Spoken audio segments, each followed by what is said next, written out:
In a small courtroom filled with tension and quiet murmurs, a young black girl stood beside her father, her heart pounding.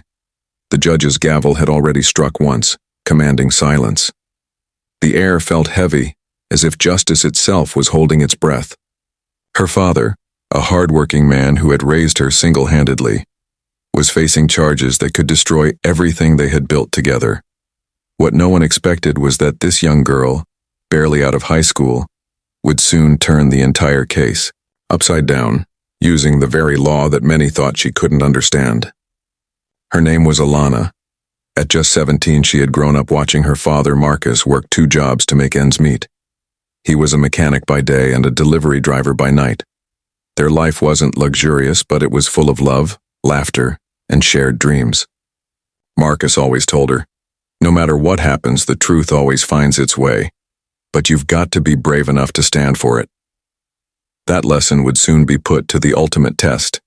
It all began one evening when Marcus was arrested for a crime he didn't commit.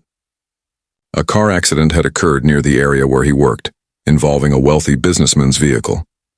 The man claimed Marcus had hit his car and fled the scene. Without solid evidence, the police still decided to take Marcus in because his old truck was found near the location.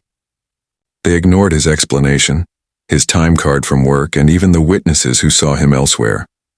For them, it was easier to blame a man who didn't have money or influence. Alana sat in the courtroom the next day, clutching her father's hand. The judge, an older man with a cold gaze, looked down at them as if they were wasting his time. The businessman's lawyer spoke with confidence, his words polished and powerful. Marcus's public defender, however, seemed nervous and unprepared. Every word he spoke was weak against the storm of the prosecution. Alana could feel the unfairness in every sentence. When the judge announced that the trial would continue and refused to consider new evidence right away, Alana stood up, trembling but determined. "Your Honor," she said, her voice shaking but clear. "May I say something?" The courtroom turned to look at her. The judge frowned. "This is not a place for interruptions, young lady," he said sternly. "Sit down." But Alana didn't sit. She looked the judge straight in the eye. "You told us this was a court of law, so shouldn't the law protect the innocent before punishing them?"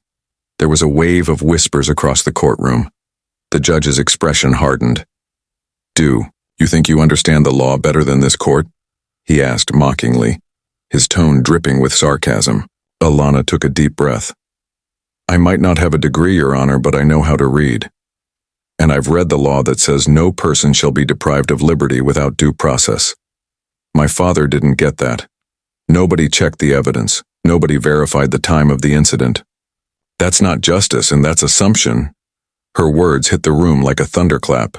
Even the businessmen shifted uncomfortably. The judge tried to dismiss her, but something in her determination made him pause. "If you think there's something worth showing, then show it," he said with a hint of challenge. That night, Alana didn't sleep. She spent hours researching legal documents, watching old trials, and learning how to file motions. She even called her school's civics teacher for help understanding specific legal terms. When she returned to court 2 days later, she carried a folder thicker than the judge's own notes. As the hearing began, Alana requested to present new evidence. The judge hesitated but allowed her 5 minutes. Those 5 minutes would change everything. She walked to the front, her hands trembling slightly as she opened the folder. "Your Honor, the prosecution claims my father's truck was involved in the hit and run at 8:45 p.m. But here is a digital time card showing he clocked out from work at 9:15 p.m., 15 miles away from the scene." She handed over documents, carefully labeled. "And here are statements from 2 co-workers who were with him until 9:10. I also found footage from a gas station camera that shows his truck still parked outside his workplace until 9:05. That's physically impossible for him to be at the crash site when it happened." The courtroom fell silent. The prosecutor tried to argue, but Alana wasn't finished. She pointed to a printed image. "And here is a photo of the license plate from the accident, taken by a witness. It's similar but not identical. The last digit is a 3, not an 8. My father's truck ends with an 8. The judge leaned forward, suddenly interested. He examined the documents closely, his earlier arrogance fading. "Where did you get this footage?" he asked. "I requested it myself," Alana replied. Under the Freedom of Information Act, the gas station was required to release the video to anyone who asked. "It's public evidence." The judge nodded slowly, his eyes scanning the photos and statements. The courtroom felt frozen in time. Even Marcus couldn't believe what he was seeing, his daughter standing tall and fearless, dismantling the entire case against him. The prosecutor finally admitted that the footage and documents were legitimate. The businessman looked pale. Within minutes, the judge had no choice but to dismiss the case. "All charges against Mr. Marcus Williams are hereby dropped," he declared. The room erupted in gasps. Marcus turned to his daughter, tears streaming down his face. "You did it, baby," he whispered, hugging her tightly. The judge cleared his throat, his voice softer now. "Miss Williams," he said, looking at her with a mixture of respect and regret, "I owe you an apology. You've shown this court what real justice looks like. You reminded us that the law isn't just for the powerful, it's for everyone."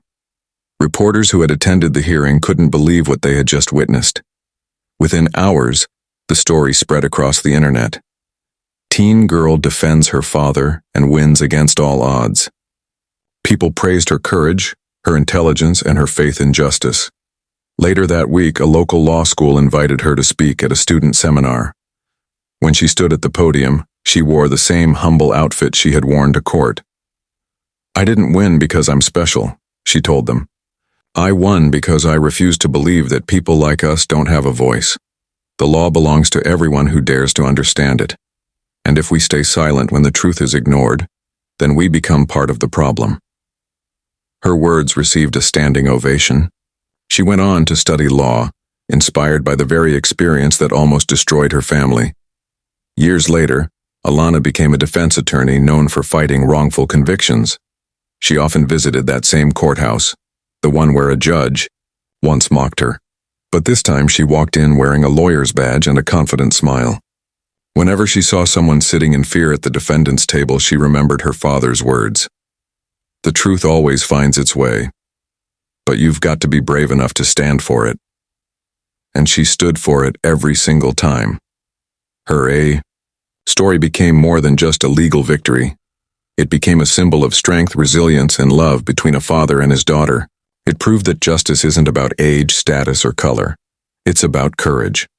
The same judge who once doubted her later invited her to mentor young interns in his court, admitting, "You taught me something that day, that justice has no color and no limits." In the end, Alana's fight wasn't just about saving her father. It was about changing how people see justice itself. She reminded the world that the power to change things doesn't always come from authority or wealth. Sometimes it comes from a young girl who refuses to give up on what's right. The courtroom that once silenced her now echoed with her voice, every time she stood up to defend someone who couldn't defend themselves. She had turned pain into purpose, mockery into motivation, and injustice into inspiration. And though years had passed, people still told her story, of the girl who faced a judge's mockery and walked away not just as a hero, but as a living example of what justice truly means.